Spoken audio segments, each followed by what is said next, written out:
Fala galera, aqui é o Felipe e hoje eu vou contar pra vocês a história bem peculiar dos food trucks, né? Uma das maiores febres aí gastronômicas dos últimos tempos e da qual eu usufruo bastante. Mas antes de começar o vídeo, eu quero pedir pra vocês se inscreverem aqui embaixo se vocês ainda não são inscritos no canal. Ativem o sininho que ele vai notificar vocês aí dos próximos vídeos que saírem por aqui, pra que vocês não precisem ficar entrando aqui no canal pra ver se saiu conteúdo novo. E também deem o like, o joinha aqui embaixo que ajuda muito com o nosso engajamento e faz o nosso canal chegar a mais pessoas. Lembrando que as redes sociais da Punkify estão aqui na descrição, então se você tem vontade de aprender inglês, mas acha que não vai conseguir inserir esse novo aprendizado aí na sua rotina, não se preocupa, é só conhecer a Punkify que eu garanto que a gente vai resolver o seu problema. Pra quem tá aqui pela primeira vez, aqui no Let's Punkify, a gente sempre traz conteúdos aí sobre cultura dos Estados Unidos e também sobre vocabulário e gramática em inglês. Então se você curte esses conteúdos, não perde os próximos vídeos. Pois é, galera, então hoje eu vou contar pra vocês essa história bem americana dos food trucks, né? Que viraram febre no mundo todo. Hoje em dia é pouquíssimo provável de vocês irem em alguma cidade e não ter pelo menos uma pracinha de food truck, mas que tiveram uma origem há muito tempo atrás lá nos Estados Unidos e acabaram, né, evoluindo aí aos poucos por algumas necessidades aí no percurso até se tornarem o que a gente conhece hoje em dia e consome tanto. Bom, pra gente chegar no que a gente tem hoje em dia como food trucks, a gente vai ter que voltar bastante na história, lá por volta de 1840, 1880, onde rolava um fenômeno nos Estados Unidos chamado wagon trains.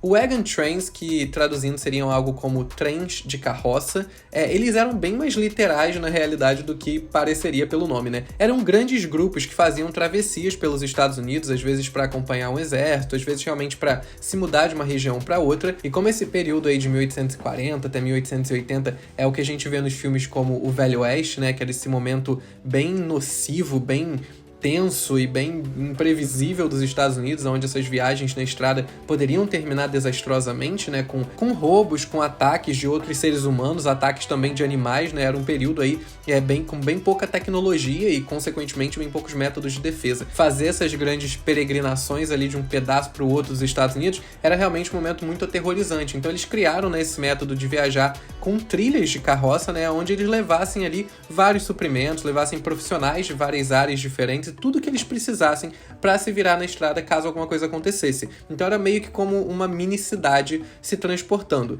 Isso vocês podem ver em vários e vários filmes, praticamente todos os filmes que tocam ali no Velho Oeste em algum momento mostram algo pelo menos fazendo referência a um wagon train, né? É um fenômeno bem conhecido da história dos Estados Unidos. Inclusive, deixo aqui de indicação o filme The Ballad of Buster Scruggs, que é um filme dos irmãos Coen, que eles são vários curtas de Velho Oeste, e tem um desses curtas que é inteiro sobre uma wagon train, então mostra ali, acho que são duas mulheres que tinham alguma função que eu não lembro agora qual que era na wagon train, mas mostra bastante o funcionamento dessa dinâmica de viagem e como que isso era importante para eles. Sempre uma dessas carroças, né, que formavam a wagon train, né, um dos vagões aí desse trem de carroças, era o que eles chamavam de chuck wagon, que era a carroça que carregava os suprimentos alimentícios, né? Então ela tinha tanto a parte de café, biscoitos, carnes, etc., como ela também transportava os equipamentos para preparar esses alimentos e também trazer alguns outros itens essenciais como lenha para poder fazer fogueira e etc. Então era uma carroça bem coração da coisa, sabe? Porque era o que carregava o que ia alimentar as pessoas daquela wagon train. E muitas vezes também esses grupos viajavam acompanhando exércitos, né? Então também eram quem levavam a comida dos exércitos. Alguns barbeiros também para poder fazer a barba da galera durante a viagem. Então, como eu falei com vocês, a ideia das wagon trains era criar mini cidades que pudessem se transportar e pudessem atender a população que estava naquela peregrinação ali da forma que precisasse. Lá para 1890, algumas dessas chuck wagons começaram a aparecer em universidades bem conhecidas lá dos Estados Unidos para vender comida para os estudantes, né? Essa foi a primeira vez em que elas deixaram de ser só uma fonte de suprimento para um grupo que estava viajando e passaram a se tornar um comércio, né? Então elas apareciam ali em Harvard, em Yale, em Princeton, nessas faculdades maiores e faziam as vendas dos produtos por ali. Mas o que foi realmente considerado aí o primeiro food truck da história foi bem mais recente e foi lá por volta de 1936 que uma marca que na época se chamava Oscar Mayer Winners, que significa as salsichas de Oscar Mayers, eles decidiram criar um carro que se chamava Wienermobile. O Wienermobile, ele basicamente era uma grande salsicha, um grande hot dog em formato de carro. E ele começou a viajar pelos Estados Unidos e vender cachorro-quente por vários lugares. Foi uma grande iniciativa na época, porque como eu falei com vocês, né, não era uma coisa comum. E essa marca pensou, por que a gente tá vendendo só em estabelecimento físico se a gente pode andar por aí, né, cruzar os Estados Unidos e chamar a atenção com essa nova forma de comércio. E não só com a forma de comércio, mas eles criaram um design pro carro que realmente chamava bastante atenção. O design do Wienermobile, que é esse que vocês estão vendo, ele inclusive é bem famoso, e se eu não me engano, posso estar viajando aqui, mas eu acho que eu tinha um carrinho da Hot Wheels que era do Wienermobile. Eu tenho quase certeza disso. Porque ele é um design bem conhecido, eu já vi em jogos de videogame, etc., em filmes, tem muita referência ao Wienermobile, mas eu tenho quase certeza que eu tinha esse carrinho da Hot Wheels. Vou averiguar, e se existir, vai aparecer uma imagem aqui. Se não apareceu é porque não existe e eu criei isso na minha cabeça. Hoje em dia, a Oscar Mayer Wieners se chama Oscar Mayer Hot Dogs e o Wienermobile não existe mais, né? Existem algumas réplicas aí, mas mais para aparições especiais do que de fato para a função que ele tinha lá na década de 30, né? Inclusive, o Wienermobile original hoje em dia é um Airbnb, tipo, você pode alugar para, enfim, tipo um motorhome, só que é o Wienermobile. Eu fiquei com muita vontade de alugar isso. Eu quero muito saber o preço e eu quero planejar toda a minha vida pra atingir essa grande meta e realizar esse grande sonho, que é alugar o Wienermobile e sair andando por aí. A gente também não pode tirar aí o crédito, né, nessa história toda dos Ice Cream Trucks, né, que eram aqueles caminhões de sorvete que viajavam pelos Estados Unidos, também super tradicionais, super famosos. Todo mundo já viu, né, num filme, numa série, aquele momento que chega o caminhão de sorvete e aí todo mundo sai das casas, as crianças vão lá com as notinhas de dólar correndo pra comprar o sorvete. Então existia essa forma de comércio, né, com o Wienermobile, com os Ice Cream Trucks. A grande diferença entre essas formas de fazer comércio e o que a gente tem hoje em dia como os food trucks é que naquela época eles só vendiam um produto, né? O Wienermobile, ele vendia cachorro-quente e era só isso. E os Ice Cream Trucks só vendiam sorvete, então eles eram um carro de vender um certo produto. Eles não tinham essa dinâmica que os food trucks têm de serem pequenas cozinhas, né? Onde ali dentro você tem um cardápio, você tem opções, você tem bebidas, etc. Não era o caso. Avançando um pouquinho mais no tempo aí, lá para a década de 60, em Los Angeles, a gente tinha uma população mexicana muito grande na cidade, como a gente tem até hoje, né? A Califórnia é a maior concentração de imigrantes mexicanos, até pela proximidade com o México e também pela fama, né, do estado. Então sempre tiveram muitos mexicanos ali na região, e lá na década de 60 eram bem conhecidas as loncheras. As loncheras eram as bolsas térmicas que os mexicanos vendiam, comidas tradicionais deles para os americanos, né? E como era uma culinária diferente, eles faziam bastante sucesso com essas vendas lá em Los Angeles. E aí, lá em 1974, então pra vocês verem como que essa história é bem recente, um cara chamado Raul Martinez,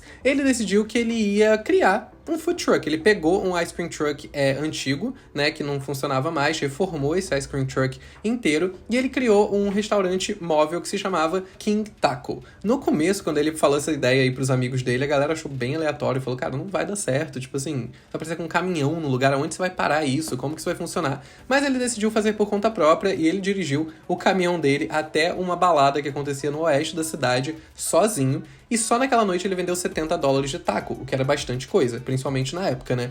E depois ele continuou fazendo, e em poucos meses ele já estava faturando aí por volta de $150 em uma noite, só vendendo os tacos dele lá no caminhão. Só para vocês terem uma ideia do quanto que deu certo esse negócio do Raul, em 1987 ele já tinha uma loja física do King Taco que ele conseguiu comprar, e ele também tinha 3 food trucks simultâneos vendendo, né? Simultâneo também a loja física, então eram 4 pontos de venda simultâneos que esse cara fez sozinho. E lá na Rutgers University, que fica em New Jersey, começaram a aparecer os que ficaram conhecidos aí como Grease Trucks. Grease Trucks. Grease Trucks seriam algo como caminhões de gordura, né? Grease é gordura, mas também grease pode ser graxa, tá? Então se vocês verem grease no contexto de ser graxa de carro, pode ser também, mas nesse caso, como a gente tá falando ali dos produtos que eles vendiam, que era fast food, né? Realmente eles eram chamados de grease trucks por conta da gordura das comidas que eles vendiam. Então eles apareciam ali na saída de universidades, né? Porque o universitário tá sempre cansado e com fome. Então é sempre um bom negócio para você vender alguma coisa mais barata. E como as Chuck Wagons já tinham feito lá em 1890, né? Começou a funcionar bastante.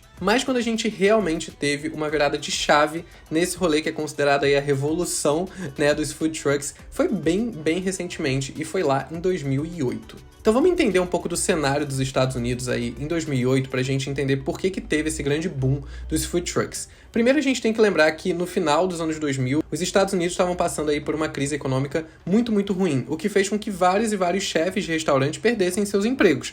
E os food trucks, eles são uma opção barata, né, de venda de comida, porque você não precisa ter um estabelecimento físico, você pode ter uma equipe muito menor, você só precisa ter aquele espaço ali pequenininho com aqueles equipamentos que são muito mais baratos do que você equipar um restaurante, você não precisa ter mesa, você não precisa ter garçom, você não precisa ter vários e vários gastos que você tem no restaurante. Então os food trucks, de fato, são uma opção bem mais barata para se vender comida do que um restaurante físico.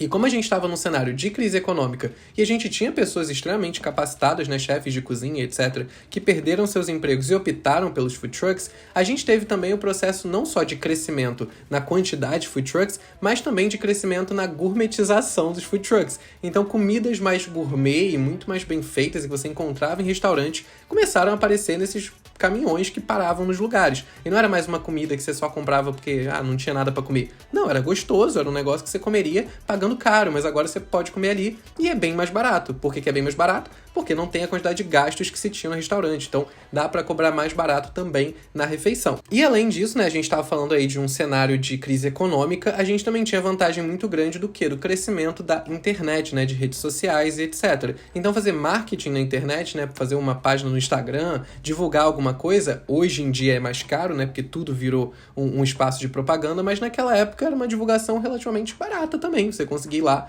e se divulgar, não necessariamente gastando nada para isso, e conseguir atingir a galera ali da sua região, fazer as pessoas te conhecerem. Então, para quem tava nessa situação de pouca grana, né, a internet e as redes sociais ajudaram bastante a divulgar os food trucks. Então, foram vários elementos aí que foram se conectando, né, e fazendo com que os food trucks se tornassem uma excelente opção de comida naquele momento. Até porque a gente tem que lembrar que estava sendo barato para quem estava produzindo, mas também estava sendo barato para quem estava consumindo, né? E quem estava consumindo também estava enfrentando a mesma crise econômica do que quem estava produzindo. Então, acabou sendo um comércio meio que paralelo ao comércio de restaurantes e comércio de alimentação no geral, que funcionava muito porque ele era barato para produzir, barato para consumir, e aqui estava ficando inacessível. E todo mundo quer comer, né? Todo mundo quer... Não falo quer comer...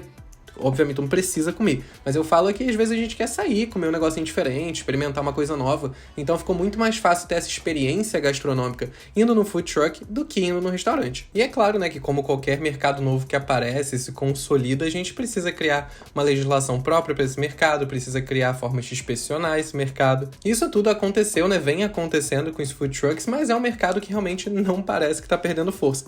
Inclusive, várias pesquisas já indicaram que desde esse boom de 2008, o mercado dos food trucks não perdeu força e não parece também que vai parar. Então, assim, né, quem diria que aquela história começada lá no final de 1800, né, com as chuck wagons, um dia se tornariam aí esse mercado no qual a gente consumiria tanto, e uma história que não parece, né, que vai acabar tão cedo também. E vocês também são grandes consumidores de food trucks, assim como eu? Contem aqui nos comentários, e eu espero que vocês tenham gostado aí de conhecer um pouco mais dessa história tão peculiar e tão antiga dos food trucks, que eu, vou ser sincero, não sabia antes de fazer a pauta desse vídeo. Eu achei bem interessante.